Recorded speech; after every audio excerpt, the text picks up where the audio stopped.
So we started last time talking about errors in computing, and specifically this lecture I call unavoidable errors in computing. So does anybody, I know that this was now pre-exam, so your memory is probably very blurred about what we did on Monday, but does anybody remember what did I call avoidable error and what did I call unavoidable error? What is avoidable error when you are writing a program? Human error.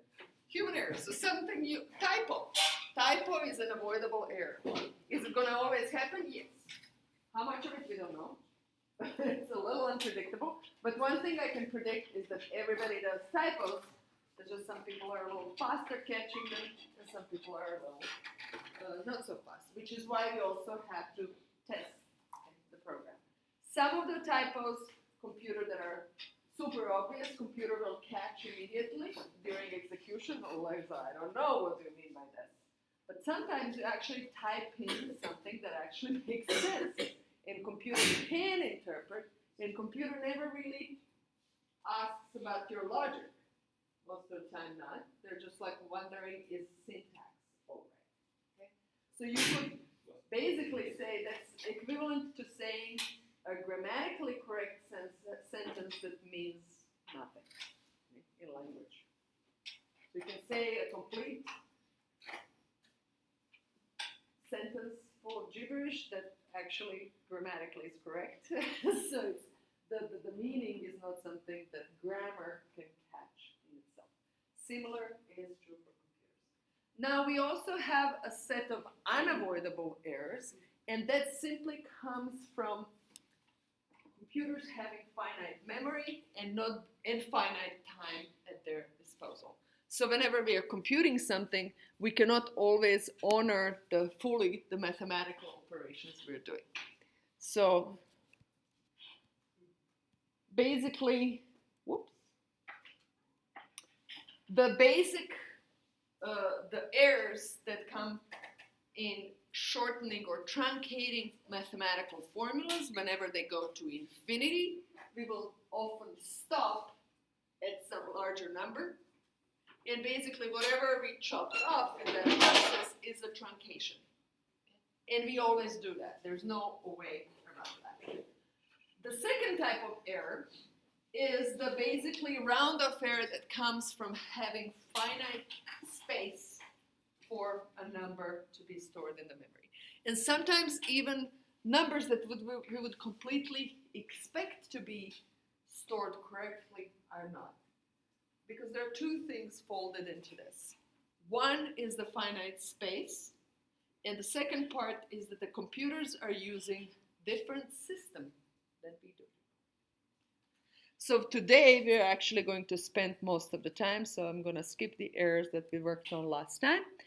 We're going to work on digital representation of numbers.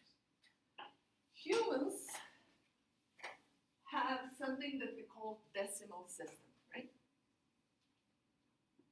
What is decimal system? Our digits are 0, 1, 2, 3, 4, 5, 6, 7, 8, 9. I have 10 of them. Right? Decimal means essentially 10 in Greek. 10. And there's obvious reason why are we using decimal system. We have 10 fingers, right? So the thing to show that you have 20 of something, you go, right? It's as simple as that. So basically that's why we kind of like or tend to like decimal system. If we had a different number of fingers, our system would be different as well. Okay? So we go in multiples of tens. So I go 10, 20, 30, 40, 50, 60, 70, 80, 90. And then I'm out of, that's 9 times 10, okay? When I switch to 10 times 10, I go to hundreds, okay? 100, 200, 300, right? So it's 1 times 100, 2 times 100, 3 times 100, and so forth. So the basis of this entire system and how we write down numbers, when I say 125, that is 1 times 100 plus 2 times 10 plus 5 times 1, correct? We all understand that. It's kind of built into us because that's how our schooling works from the very beginning, right? But we all understand that when I write a sequence of numbers, I'm actually going in powers of 10. Okay? So if I see something in the spot where hundreds are, I know that that's number times 100, right? 125 is 1 times 100 plus 2 times 10, right? And that second position, where tens are, I know that that's 2 times 10. It's not 2 times an 8. It's not 2 times an 8. It's 2 times a 10. And that's what it means that 10 is the basis for my number system. Computers, surprise, don't have 10 figures. What do computers have? 2 fingers. What is the figure number 1? Correct, but what is the figure number 1? Or sign or whatever? 1. 1, and the other one is? 0. What do they actually correspond to physically? On and off. They have a switch. That switch is on or it's off. Okay? So I have to figure out how to represent the entire world in terms of on or off and digits 0 and 1. The system, however, is the same as it is in decimal system. I'm just not going up to 10, I'm going up to 2. And mathematically, this is the beauty of math. I could work with tens. I could mathematically, in the mathematical world, I could have any base I'd like. Okay? In human world, we typically go with 10. That's how we think of the numbers. So it's extremely hard to disassociate from decimal systems because that's our foundation for everything else. But for computers, that foundation is base 2. Okay? So basically, I have zeros and ones. Now, second part, and this is just about memory, so we're going to get to how do I actually represent any number in this 0-1 world. That's a binary base. But before we get to it, there's also computers. It's agreed upon that there is sort of a basic unit of storage of computers. You're already familiar with it. It's a byte. What is a byte? Byte is 8 bits. Okay. So when you have a computer with memory, can somebody, do you know what's the memory of your computer? 500 That's your storage. Okay. So your storage is 500 gigabytes. That's 500 times 10 to the 9 bytes. Okay. Now your working memory, do you know your working memory of a computer? 8 gigabytes. So that most commonly, the laptops around this classroom are 8 or 16. Okay. Some better laptops, they're typically also larger, are 32. And desktops typically go larger in memory. That means that at one time, you can open an object that is 8 gigabytes large. If it's larger, so you cannot open everything that you have stored, which is 500 gigabytes, you cannot have it open at one time. Okay? So there is a working memory, and then there is storage. And every file will have certain size too. Every photo you take has certain size, right, as well, and that travels back and forth. You can see its size. Excellent. So, but we know that that memory is finite. So part of the having finite memory comes, this is where the error comes in. I cannot represent all the numbers correct. Let's start with integers first. So typically I have this one unit, 0 or 1, it's called 1 bit, and 1 byte is 8 of those, 8 bits, and that's what we call 1 word. So that's basically essential basic unit in computers. So, if you have 25 cents, okay, and you have only coins of 1 cent and 10 cents, that's essentially equivalent to the decimal system. How do you represent how many of one set, or what is the minimum number of coins that you need to represent 25 cents? 7 coins, so it's 2 of and 5 of. That's precisely how we actually represent numbers. We always go in the decimal basis, assuming we have coins of 1, 10, 100, and powers of 10. We choose the minimum number of these units to represent a number. So if I had 225, right, I can certainly go and take 200 and take 200 of 1 cent, and that's not minimizing anything, that's maximizing it, right? So basically I take 2 hundredths, 2 of the largest circle, try to fill it in with the largest ones, then I go to the tens, then I go to the fives. And that's essentially how we represent numbers in a unique way. Now, what would happen if you only really had coins that are 1, 2, 4, 8, and 16 cents? Those are powers of 2. How would you represent 25?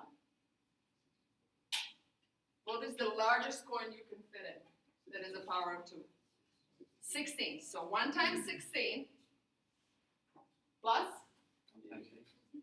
1 times 8 plus. Now, so I have 16, I have 8, then I skip 2 of them, then I have 1, right? So my number, and I'm actually going to start writing here. My number in a decimal system, in a binary system, so basically my 25, whoa, that's weird.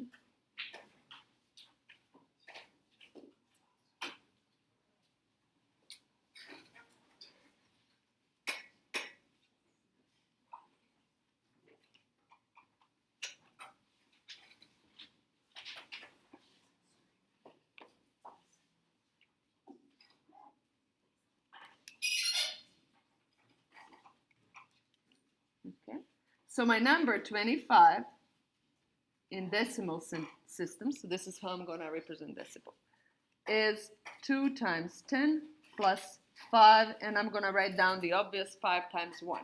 1 and 10 are powers of 10. 1 is the 0th power. Okay. Now, if I was writing that in terms of powers of 2, I would say it is 1 times 16 plus 1 times 8. Okay.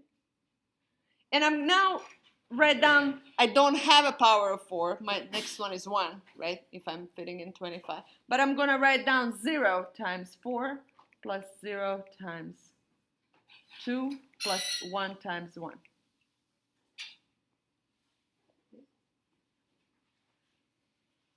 So if I were in decimal system, my digits are 25. What are my digits in binary system? I can only have zeros and ones.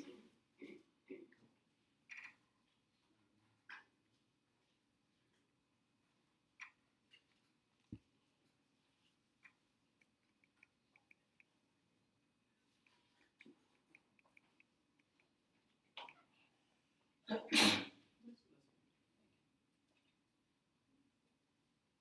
you following? So my computer will see 11001. So just like in a number 25, this corresponded to 5 times 1. 1 is 10 to the 0. And this corresponds to 10 to the 1, which is 10. In binary system, this position corresponds to 2 to the 0, which is 1. Every number to the 0 is 1. This corresponds to 2 to the 1. This corresponds to 2 to the 2. This corresponds to 2 to the 3. And this corresponds to 2 to the 4.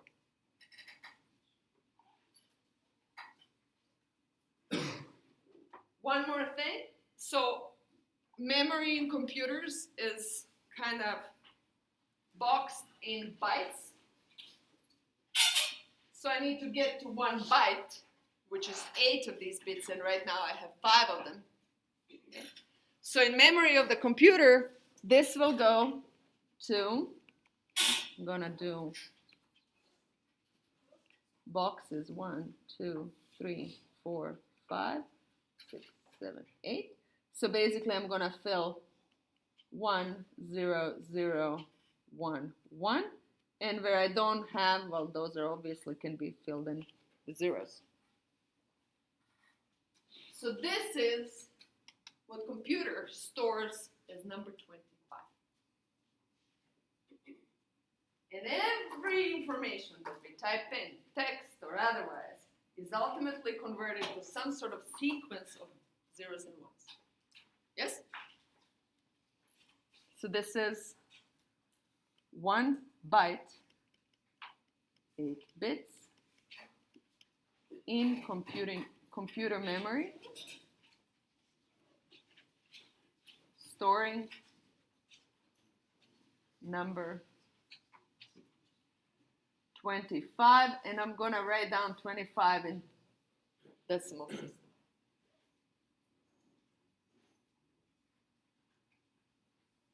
Questions? Have you seen this before? So some of you have, some of you have not.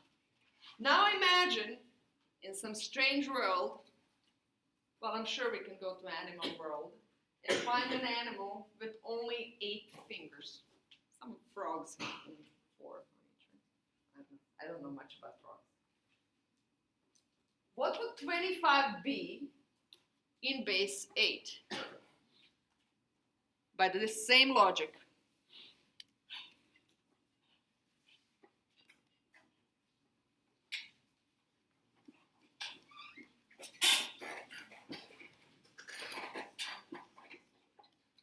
And when I say what is 25, we think in base 10. So what actual number in base 10 is this number 25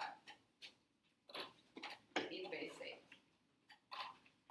So this corresponds to 8 to the 0, right? And this corresponds to 8 to the 1. So this is equal to 2 times 8 plus 5 times 1.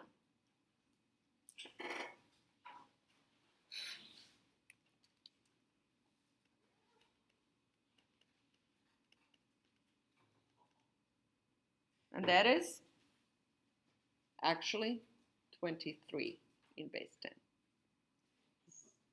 16 plus 5 is 21. 16 plus 5 is 21 in 10. Yes? What is it in base 7? 2 times 7 plus 5, 19 actually. Can this number be a number in base 4?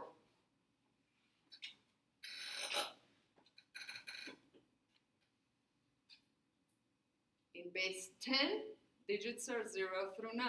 In base 2, digits are 0 and 1. In base 8, digits are 0 through 7. In base 4, digits are 0 through 3. So this cannot be a number in base 4. Okay. 5 doesn't exist in that base. Did you get this? So mathematically, it could be any base. Now, we are used to 10, again, because we have 10 fingers, and this is how we've been counting forever. And that's what our school systems are teaching us because of that. Computers have to do zeros and ones, but everything else in between exists. Okay? It's not necessarily always used, but in theory it's possible. Okay? So, and it works just the same. The system works just the same. So this cannot be a number in base 4, for instance, or base 3, or base 2. Yes? Questions? Yeah. Now back to computers. and what computers actually do. But, Mm-hmm. so can it be a number base 8 in this case? 25 can it be a number base 8? Yes, or base 9. It can be in base 6, 7, 8, 9, 10, 11, 12, 13, which just we rarely go about that. We don't have digits for a base 16. Base 16 is actually used often as a shortage because you can easily convert between 2 and 16, but then you need digits, and those digits are A, B, C, D, E, the missing digits for base 16. So you can have 0 through 10, and then you go to A, B, C, D, E. Yes? Because you need digits 0 through 15 for base 16. Mind blown? Okay. If you go to movie Martian, there's at some point where he's communicating in hexadecimal base, whatever numbers. Now I'm forgetting the details, but I know that he was communicating in hexadecimal. Okay? And that's where you have digits from 0 through 9, and then A, B, C, D, E. Okay. Excellent. Now, just to blow your mind a little further, this actually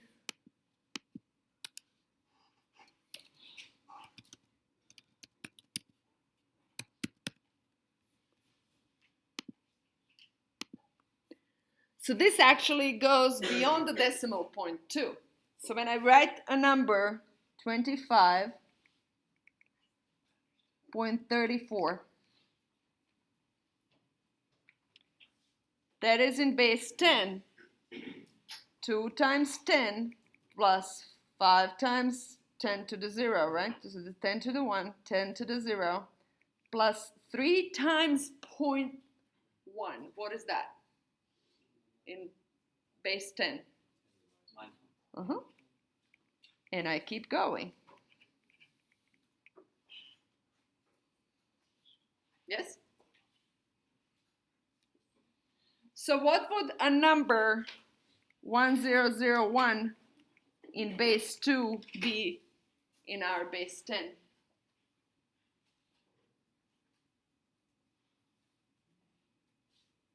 To the 1 times 2 to the 1 plus 0 times 2 to the 0 plus 0 times 2 to the minus 1 plus 1 times 2 to the minus 2. Same logic. I'm just changing base from 10 to 2.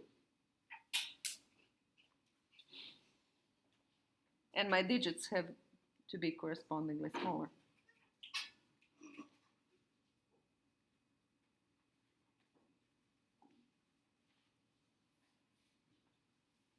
I just changed the base.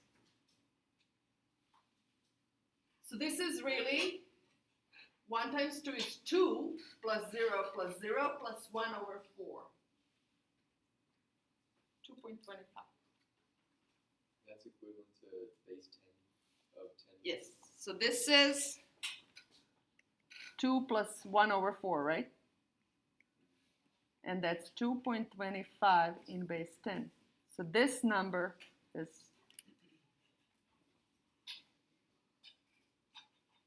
just fun with bases. It's the same logic, it's just we're so not used to it that it's a little bit of a shock because we think in base 10 and rarely go beyond. Yes? Okay.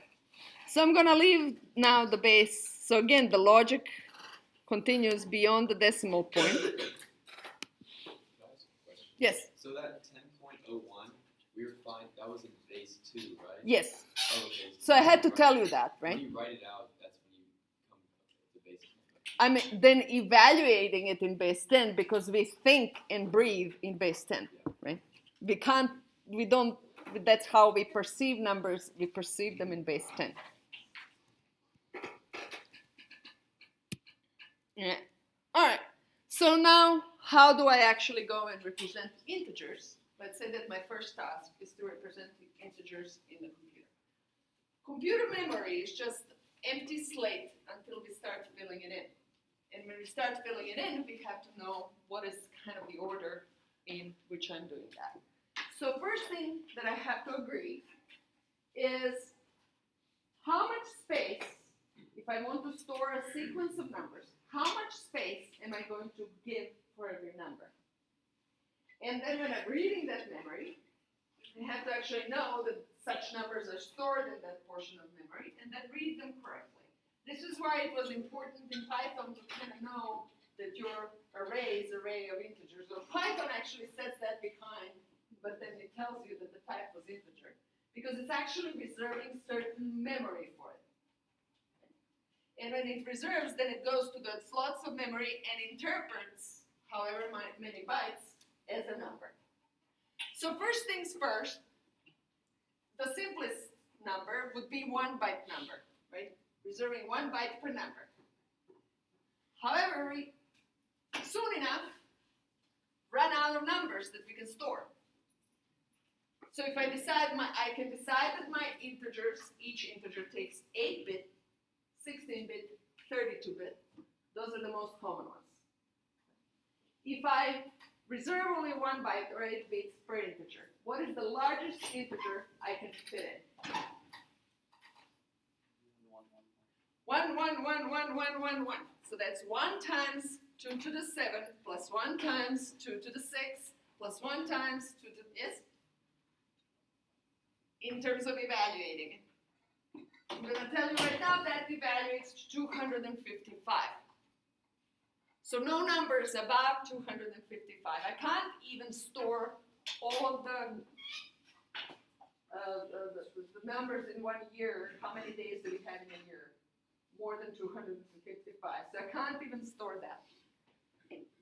Now it's 2019. I can't store that in 1 byte number. And when I can't store and I try to store, that's actually called overflow. And the computer will store something, but it's essentially junk. It's not what I wanted to store. So for 2019, I have to reserve larger numbers. I can go to 2 bytes. Okay? What is the largest number that I can fit into 2 bytes? 1, 1, 1, 1, 1, 1, 1, 1, 1.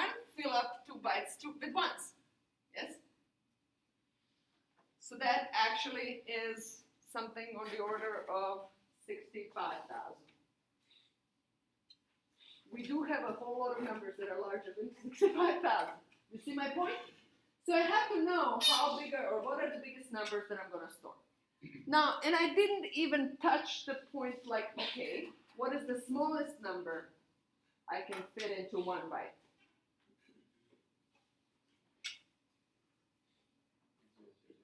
Zeros. Well, that's the smallest positive number. What if I want to do negative numbers? What do I do then?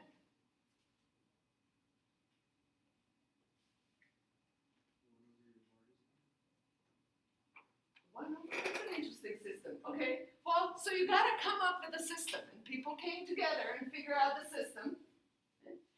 But basically what's done, then one of those digits, by agreement, is reserved to be a sign. On, off, plus, minus. Right? So, but that's an agreement, and that's now a standard. Right? There's all kinds of standards that are built in. They're typically what's called IEEE standards for how do we store these things and how do we ignore by now, and how do we agree to store numbers. Okay? So not only that you have to tell computer, is this an integer? You also have it to tell it, is it a signed integer or unsigned? Unsigned is just positive, 0 and positive. And signed, you can be positive and negative, and in those we reserve one of the bits for the plus minus, but then I'm losing how many in absolute value the number I can actually put in. Okay? So all of these have been agreed upon, okay? But it's something that you have to come up, like how are we going to organize computer memory, okay? So most computers will actually reserve 16 or 32 bits for integers. So upper limit for the 16-bit number is 2 to the 15, all the way down plus 1. There's actually a formula for this, and it's 2 to the 16 minus 1. So this is the largest 2-byte integer that you can fit in. Okay? Now, if you're actually storing a sign, then this first one, it's 1 if it's negative. Okay? And then the rest of it is the magnitude of the number. So this is an example of how would I store 173, which is broken down to powers of 2 right up there. Okay? So basically, if I have, so it's 128 plus 32 plus 8 plus 4 plus 1. These are the powers of 2. The missing ones I fill in with zeros, and so then I go and fill in this number. 1, 0, 1, 1, 0, 1, 0, 1, and the rest are zeros. The higher ones. And this is my sign, negative, so I put a 1. This is the convention for integers. Yes? If you had a number that filled up a 1 byte, like had 8 numbers, but it was negative, how would you make it negative if you already filled up 1? You have to know what was stored in there. So the point is that, okay, I have to know that this is a sign. Otherwise, if it's not a sign, and this is unassigned integer, then this is plus 2 to the 15. Yeah. Yes? And that's a different number. Okay? That's called reading in junk, if you don't know that. If somebody wrote minus 173, and you don't know that, and you come into that piece of memory, and you interpret it as a positive number, you have just read in garbage. And that happens a lot. Okay? I'll actually bring you, next time, I work a lot with images, and when you misinterpret what the sequence of numbers is, I can show you visual representation of garbage. What's a nice picture becomes a scramble. And that's actually how you know that you read in garbage when the image was supposed to represent something, right? And that's basically misrepresentation of numbers, and it happens a lot. Okay? So you need to know that. So point is you have to know, and you have to know what you store down there, which is where data formats and file formats matter a lot. Because file format, by its standards, will tell you, hey, I have stored a sequence of 1,000 integer numbers that are unsigned. That's stored, that's part of the format, and that's how you know. And if it's not, then you have trouble. All right. Now, if you try to store 25 as an 8-bit integer, let's say that its first bit is reserved for a sign. How would you store that?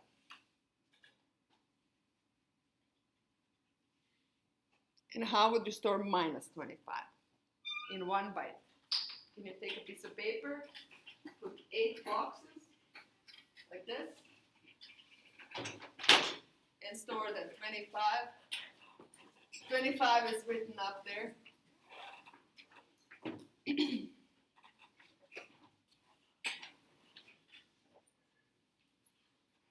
So does the signs work? Is that in the 8, or is it like a 9? It's within 8. It has to be within a word that computer uses, right? And that's this, like you need to know how are you going to interpret that 1 byte. Otherwise, it's just part of the memory. And you come to the memory and you read it in a certain way. This is why if you were opening, let's say that you have a file that is docx file, right? And you come in and you read it in with PowerPoint. You're reading in junk. You're misinterpreting a perfectly fine piece of memory that actually stores your report.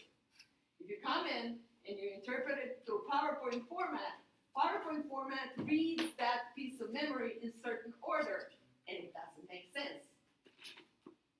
It's like me starting to talk Croatian right now. Nobody will understand anything. The interpretation matters, right?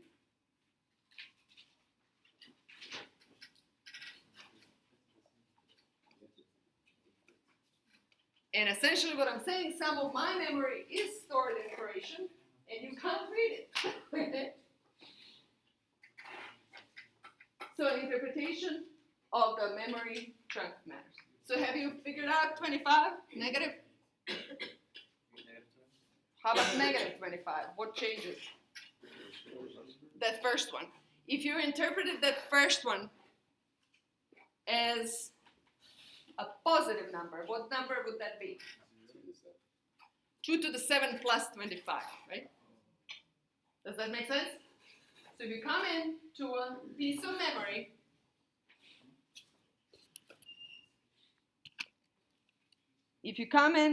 of memory,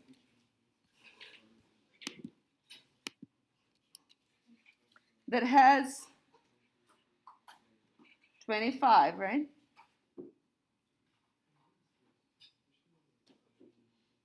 I think I have too many here.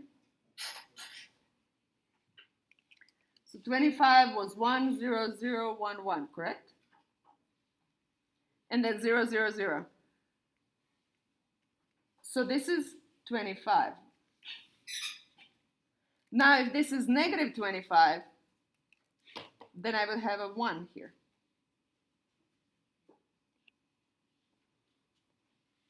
But I have to know that I'm storing negative numbers. If I don't know that, and I'm interpreting this as a positive number, I'm going to interpret this if reading minus 25, which is signed integer, as unsigned, then this is 2 to the 7 plus 25, and 2 to the 7 is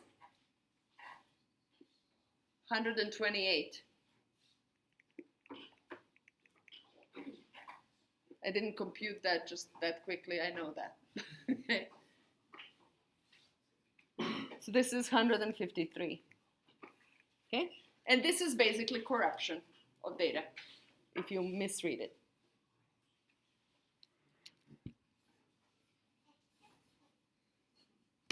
Okay.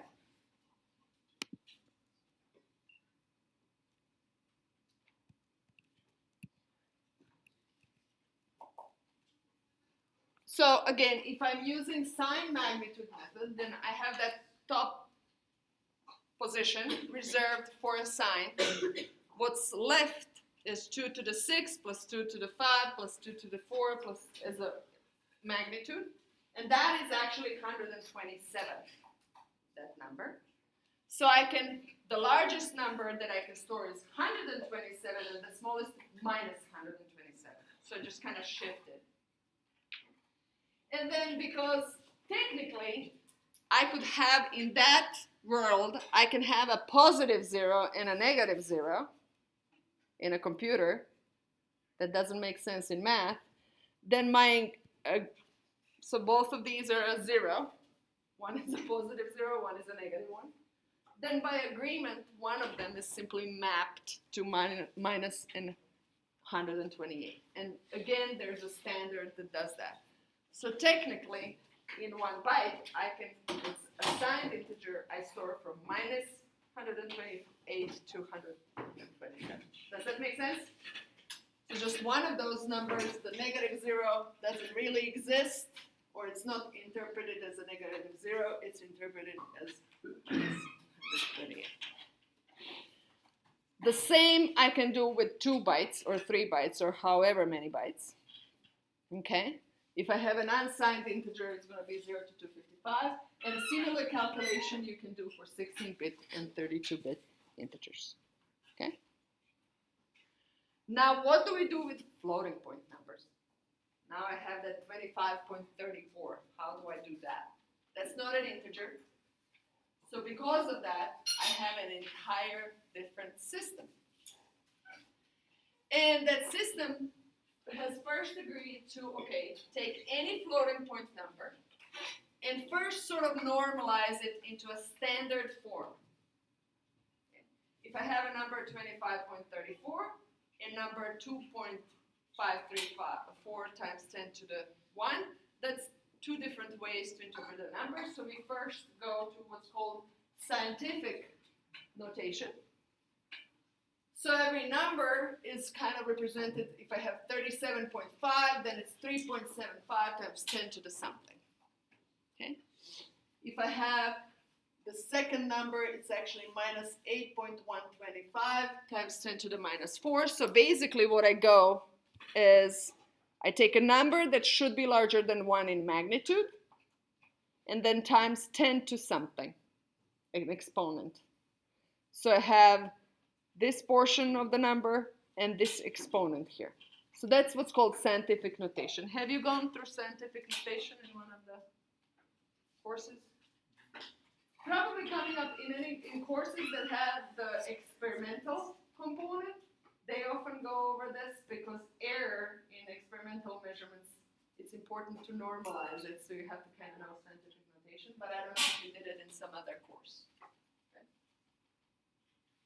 Okay, so we're not going to go into the details, but what computer does, it takes these numbers and basically converts it to a 2 format or base 2 format.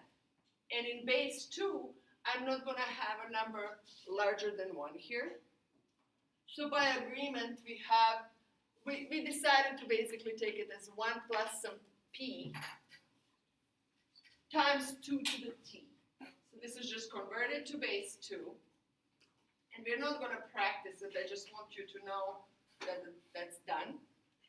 And then I'm separately storing p and t in the computer. I'm not storing 2. I don't need 2. It's always 2. Right? So basically, then I have to first decide how much space I'm going to reserve for a number. And so let's say that I decide to go with 4 bytes. That's 32 bits. Then a certain portion of those 32 bits is storing p and another portion t. That's it. So 32-bit floating point number, or real number, they're called floating point numbers in computers, we know that already, saves 24 bits for this mantissa p and 8 of them for exponent t. And if I double the size of what I'm storing, 64-bit, we don't have real numbers that are larger than this stored right now. Or if we do, we have to come up with ways to do that. That's 53 bits for mantissa p and 11 for exponent t. So you can see, because I have limited space for p, and both p and t can have a sign with them, right? Both the number and the exponent could have a sign. So in each case, 1 digit is actually reserved for a sign.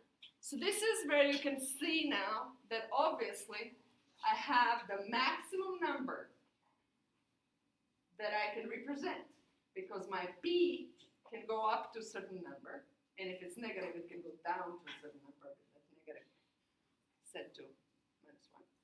And same for exponent. So not all numbers can be stored accurately. Okay?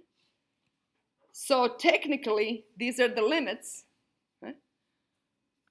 I can, in this so-called single precision, I can go to, this is now these numbers interpreted in base 10 because we think in base 10, but they're technically in 2. So I can really go roughly to something to -38. So this is one of the smallest numbers I can represent. And then below that, if I have 10 to the -40, I cannot represent in 32 bits accurately. Okay? That's called underflow. If I attempt to, that's called underflow. Okay? I can always do a 0. So 0 is always represented by zeroing everything out. But there's a range of numbers between 0 and this minimum number that I cannot represent. If I have what's called double precision for floating point numbers, okay, then that's essentially goes down to exponent of -308. But below that, so -400, I can't do. Okay? And so my underflow is right below here. And then there are certain numbers that I can present, and then there's above 10 to the 308 or so. I cannot represent this overflow. So for large numbers in magnitude, I have overflow, and I call these numbers sometimes real max, sometimes slightly, but there's a maximum number that I can represent. And then I also have a minimum in absolute value that I can represent. Not only that, because I have the finite number of digits I can fit in, there's all these gaps in between of numbers that I can't do. So if you imagine that you have a number that only can do, let's say, the decimal system, so you can only have one digit after the point, you can do 9.8 and 9.9, but everything between 9.8, which is 9.81, 9.82, and so forth, you can't do. So you have gaps in precision. So things are rounded off. And hence we're calling that round off error when we're fitting things into memory and we can't represent them precisely. And next time we're going to do a couple of examples just to bring this point home. Enjoy the weekend.